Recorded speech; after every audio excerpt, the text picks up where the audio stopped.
Hey guys, welcome back to more pro-revenge stories about terrible bosses getting exactly what they deserve. In today's Ripe Stories video, my boss literally stood by the time clock, watched me punch out, and then ordered me back to the warehouse floor to work for free. If I refused, I was fired, I was trapped, exhausted, and desperate to feed my family. But when he tried to force my entire team into a 30-hour unpaid weekend, I decided to make a move he never saw coming. Let's dive right into today's video. And the first one is a story from r/ProRevenge and is titled "Toxic Boss Demands I Work Off the Clock Else He Will Fire Me." So I worked for a private distribution warehouse. We handled logistics, shipping and inventory for several major retail clients. It was a decent job at first, but things went downhill fast when the original owner sold the business to a new guy. For the sake of this story, I will just call this new guy my boss, and my boss was a nightmare from day one. He came in with all these aggressive ideas about cutting costs and maximizing profits, which usually just meant making everyone work twice as hard for the same amount of money. I was the inventory supervisor at the time, and my job was to make sure the counts were accurate, the warehouse floor was organized, and the shipping team had what they needed to get orders out on time. I had a small team of guys working under me, and we did good work. We were efficient and we rarely made mistakes. But to my boss, we were just a line item on a spreadsheet that cost too much money. Things started getting bad a few months after he took over. He called me into his office one afternoon, and the office was this cramped room overlooking the warehouse floor. He sat behind his desk and told me that our labor costs were too high, and he said that my team was taking too long to finish the weekly inventory audits. I tried to explain that we were doing it by the book, ensuring every pallet was accounted for so our clients would not get shorted, but he waved his hand and told me that I needed to figure out a way to get it done faster, or else he would find someone who could. That was his favorite threat. He constantly held our jobs over our heads. If anyone complained about the broken equipment, the lack of heating in the winter, or the insane quotas, he would just tell them there was a line of people outside waiting to take their job. The real trouble started, though, when the busy season hit. Order volumes doubled, but my boss refused to hire any seasonal help. He said we just needed to hustle more. We were all working massive amounts of overtime already, coming in early and staying late. At first we were getting paid for it, so we put up with the exhaustion, but then the overtime pay just stopped. I noticed it on my paycheck first. I had worked at least 15 hours of overtime that pay period, but my paycheck only showed my standard 40 hours a week. I thought it was a payroll glitch, so I went to my boss to get it sorted out. I walked into his office and showed him my pay stub. I asked him why my overtime was missing.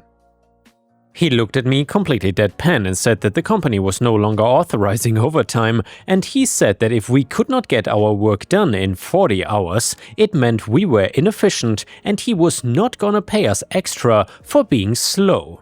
Honestly, I was stunned by this. I told him that the workload had doubled and it was physically impossible to get it done in a normal shift. I said that if he was not gonna pay us, we would have to leave at the end of our shifts and the orders would just pile up. He leaned forward and looked me right in the eyes. He told me that if I or anyone on my team left before the work was finished, we would be fired for job abandonment. He said I was a supervisor and I needed to take responsibility. His exact words were that I need to clock out at the end of my shift but stay and finish the work off the clock. He demanded that I work off the clock, else he would fire me on the spot. I felt sick to my stomach. I had a family to support, my wife was working part-time, but my income was what kept a roof over our heads. We had bills to pay and the job market in our area was not great. Losing my job would have been devastating for us. I felt completely trapped. I nodded, swallowed my pride, went back to the warehouse floor, and for the next few weeks my life was a living hell. I would work my full shift, clock out, and then go back to the floor for another 3 or 4 hours just to finish the inventory counts and prep the shipping manifest for the next morning. My boss was doing this to everyone, the forklift drivers, the packers, the loaders. We would stand by the time clock at the end of the shift and literally watch people clock out and then herd them back to the floor. If anyone argued, he would scream at them and threaten to fire them right there. A few people did quit, but most of us stayed because we were desperate. The physical and emotional toll was massive. I was exhausted all the time. I barely saw my wife. I would come home late, eat whatever was left over, and pass out, only to wake up and do it all again. My boss was getting richer by stealing our wages, and he was arrogant about it. He would walk around the warehouse bragging about the new boat he was buying, while the people making him that money were struggling to buy even groceries. I knew what he was doing was highly illegal. You cannot force hourly employees to work off the clock, but I also knew that if I just complained to him again, he would fire me, so I needed a plan. I needed to gather evidence, and I needed to make sure that when I struck back, it would completely destroy his ability to ever do this again to anyone. I started documenting everything. I bought a small notebook and kept it in my pocket. Every day I wrote down the exact time I arrived, the time I clocked in, the time I clocked out, and the time I actually left the building. I asked the guys on my team to do the same thing quietly. I told them not to make a big deal about it, just keep track of their real hours. I also started paying very close attention to the other shady things my boss was doing. Because he was so focused on cutting costs, he was completely ignoring any safety regulations. We had forklifts with broken backup alarms and bald tires. The fire exits were constantly blocked by pallets of overflow inventory because he refused to pay for off-site storage. We had a chemical spill one day from a damaged pallet of cleaning supplies, and instead of calling a proper hazmat cleanup crew, he made 2 of the new guys clean it up with paper towels and a regular mop without any protective gear.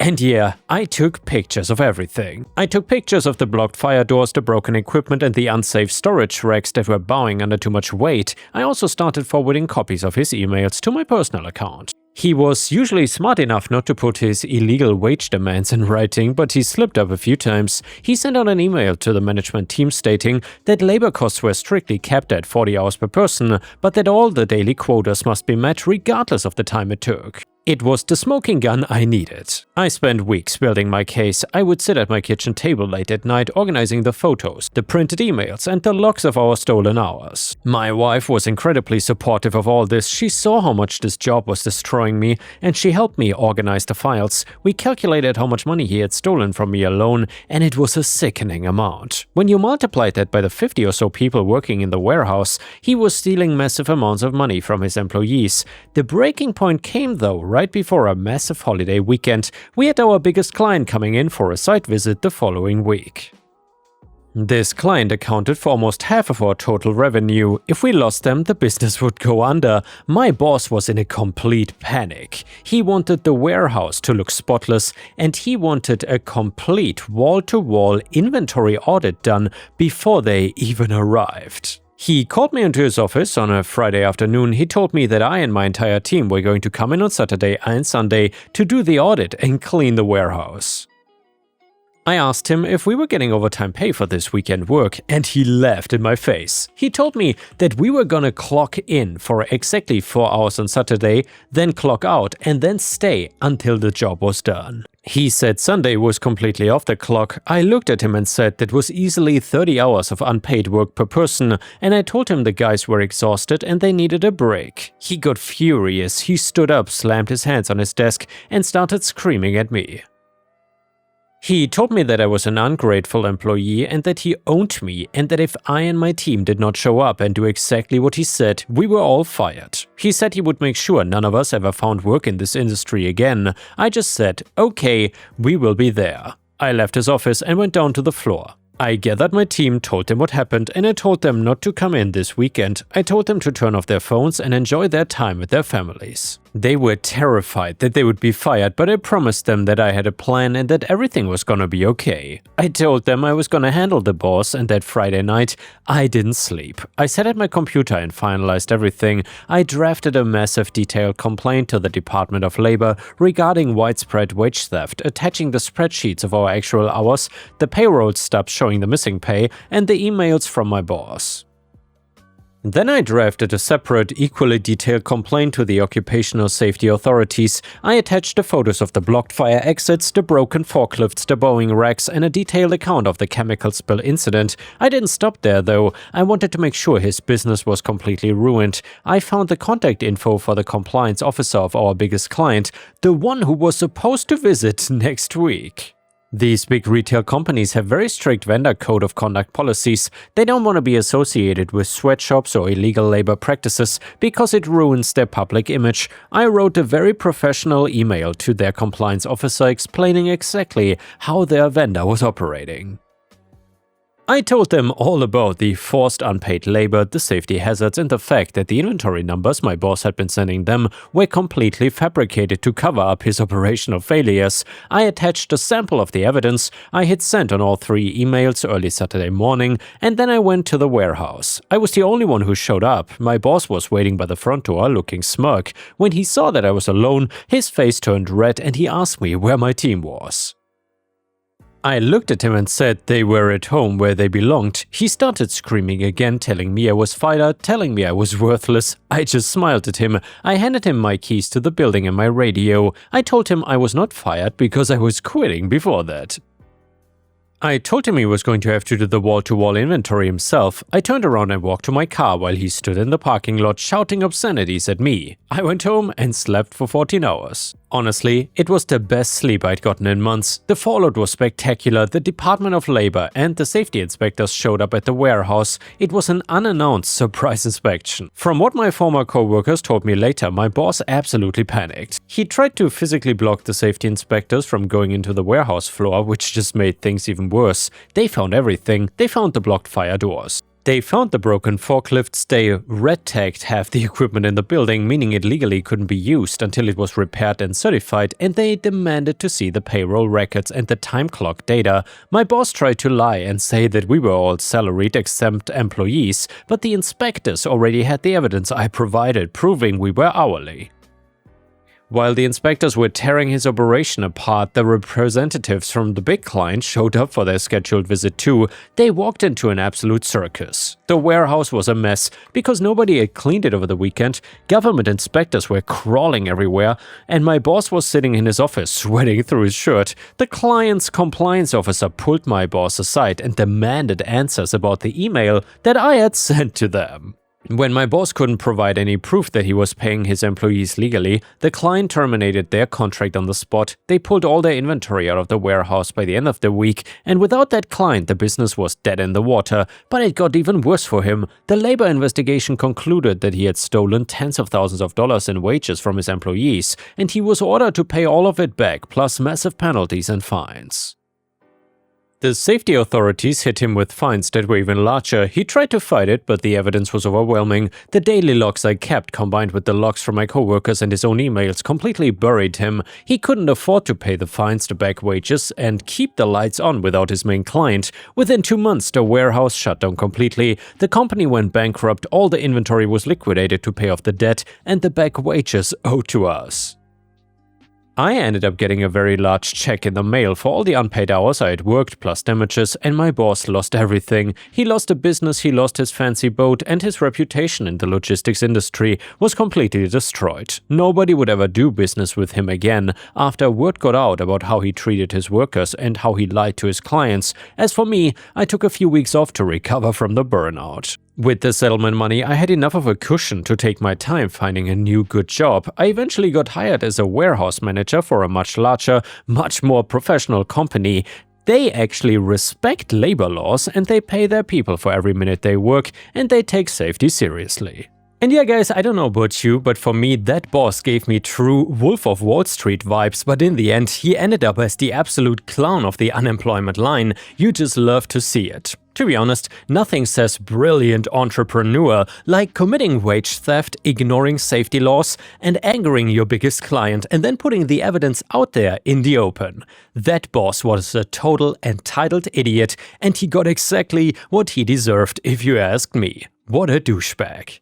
And now a comment from Reddit. This one said, "This is why you never let a boss know that you're onto them. If OP had complained to HR or confronted him again, he would have been fired, blackballed, and the boss would have deleted all the evidence. The whole smile and nod while collecting receipts strategy is the only way to survive in the new corporate America today. The fact that the Department of Labor actually moved fast enough to catch him red-handed is the real miracle here. Usually wage theft cases drag on for 3 years before you even see a dime." And another user from Reddit said the following: "The boss is obviously the biggest a-hole here by a mile. Wage theft, blocked fire exits, broken forklifts, unpaid weekends, threatening people's jobs. The man was basically speedrunning how to get investigated by every agency with a clipboard, but you also played a little fast and loose with your team's security. I get why you did it and I'm glad it worked out, but telling everyone to skip the weekend because you had a plan was kind of risky. That being said though, your boss created the entire situation. He chose greed over legality and intimidation over management. You pushed back, but the collateral damage could have been ugly if things did not line up perfectly." And yeah guys, let me know what you think about that comment in the comments.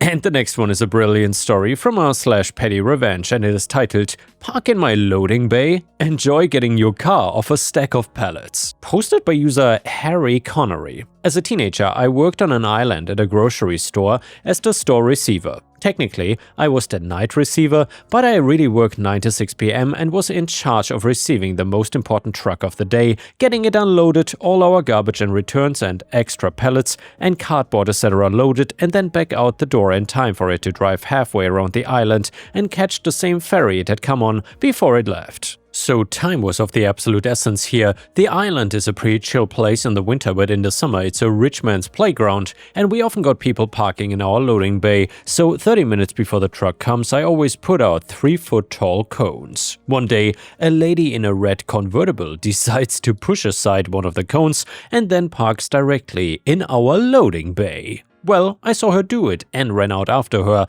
telling her to move. Well, she refused and went to the store anyhow, claiming, "I know Danny," the store owner, "and he said it was fine." Well, I also knew Danny and knew that he didn't say it was fine, but after making repeated announcements and instructing all the cashiers not to let her check out and pay until she moved the damn car, she came fuming out and moved her car. The next morning, the store owner Danny asked me what happened, and I told him exactly what I had done as the truck was on its way.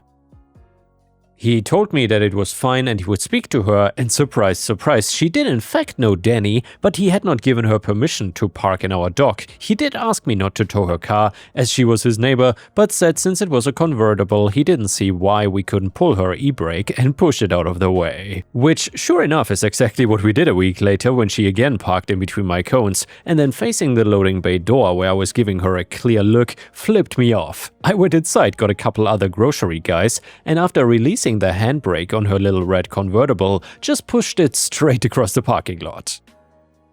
It barely gave enough room for our truck to get in, and she was completely blocked in for 30 minutes while I unloaded it. She came into the back of the store as I was unloading trucks, and in order to stop a pallet from hitting her, the loading bay was at a wicked angle. I had to jam my foot under the pallet jack wheels, causing it to jump over my steel toes and land on my foot. I screamed at her to get out of my loading bay, and she was so shocked that she actually did. Well, the next afternoon when I came in to get some things, I needed to finish reporting, which I could do from home as my shift manager had already approved a couple days off to heal my foot.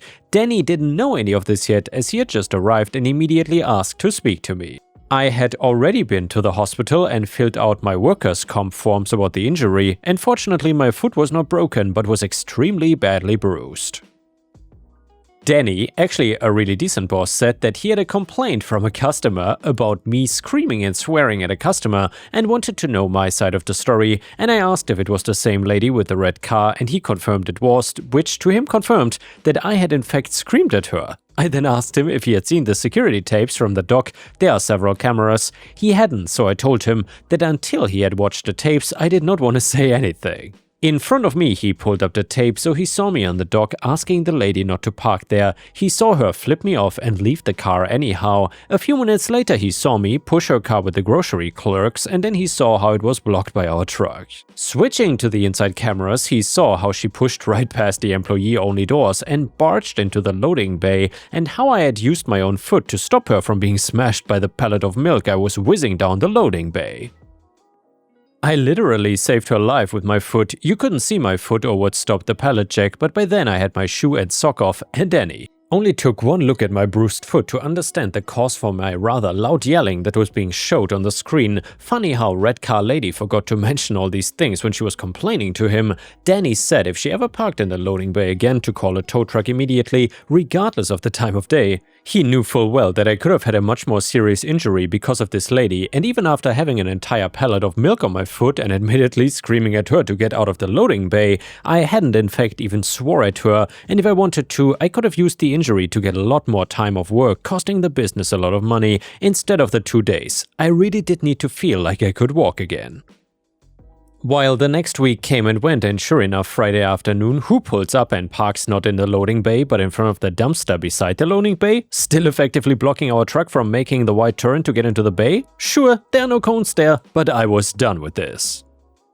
I did not even say anything to her as she flipped me off again, like she thinks she won somehow. I called the tow truck, but sadly they were on an accident and couldn't come for an hour, so I grabbed the produce guy and a grocery guy, and this time unable to push her car as she has put the top onto it and rolled the windows up. I didn't care though, I just took the pallet jack and had the produce guy drag out a few pallets. I put a pallet under her car and using the pallet jack lifted and moved her car all the way across the parking lot and then dropped it onto a stack of 2 more pallets. Her tires were not even on the ground, I just left her like that and then told the tow truck where her car was when he had time.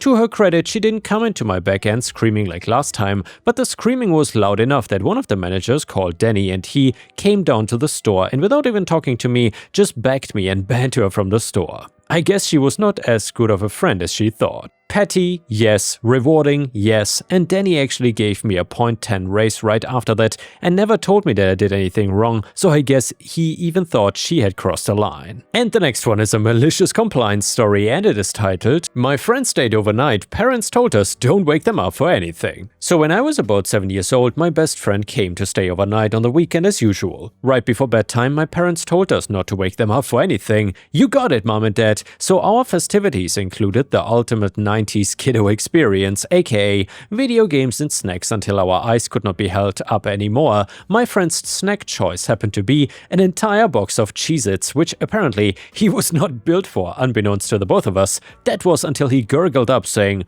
"I think I'm gonna be sick." And sick he was. Over half of the futon we always dragged out for him was covered in orangey clear evidence of a great night overindulging on that crispy salty square. He curled up in the only spot that was left for the last time that the futon could provide. My parents only had this to say, "Why didn't you wake us up?" We would have cleaned it and saved the futon. I never saw my friend eat Cheez-Its again. And yeah guys, thanks for watching, I will see you again tomorrow.